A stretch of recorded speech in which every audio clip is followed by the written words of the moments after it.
एक बार एक रामू किसान हर समय आने वाले आंधी तूफान, ओलावृष्टि, तेज धूप इत्यादि से परेशान हो गया, क्योंकि कभी कभी फसल ज्यादा खराब हो जाती थी। इसलिए वह परेशान होकर भगवान से शिकायत करने लगा। रामू बोला, आप भगवान तो हैं, लेकिन फसल को कब क्या चाहिए इसकी जानकारी नहीं है। जिसकी जरूरत भी नहीं होती है वह भी देते रहते हैं। इसलिए आपसे मैं विनती करता हूँ कि आप मुझे एक मौका दीजिए, मेरे कहे अनुसार मौसम कीजिए, फिर हम सब किसान अन्न के भंडार भर देंगे। भगवान मुस्कुराए और बोले, ठीक है, आज से तुम्हारे अनुसार मौसम रखूंगा। रामू खुश हो गया। रामू ने अगली फसल में गेहूं की बुवाई की। उसने जब चाहा तब धूप मिली, उसने जब चाहा पानी मिला।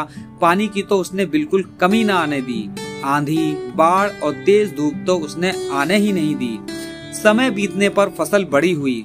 रामू भी बहुत खुश हुआ कि इस बार शानदार फसल दिख रही है। रामू ने मन ही मन सोचा कि भगवान को अब पता लगेगा कि अच्छी फसल के लिए क्या क्या जरूरी है।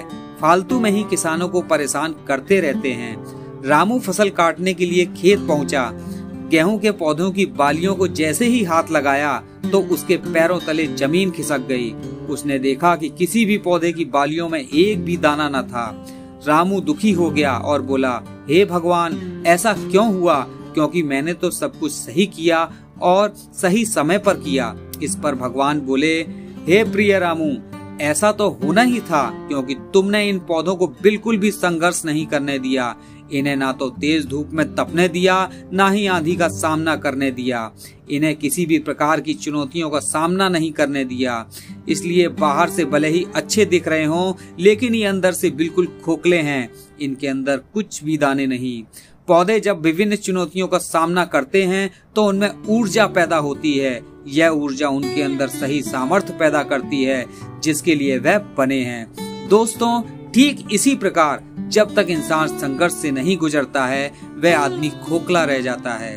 जीवन की चुनौतियां ही उसके लिए उन्नति के नए रास्ते खोल देती हैं और आदमी को मजबूत और प्रतिभाशाली बनाती हैं। इसलिए आपके भी जीवन में मुसीबतें या चुनौतियां आए तो घबराना मत। यह आपको बिखरने के लिए नहीं, निखारने के लिए आई हैं। तो दोस्तों, यह स्टोरी आपको कैसी लगी? आशा करता हूँ यह स्टोरी आपको अच्छी लगी होगी। और इसी तरह की स्टोरी अगर आप सुनना चाहते हैं तो इस चैनल को सब्सक्राइब कर लें। मिलते हैं एक नई स्टोरी के साथ। धन्यवाद।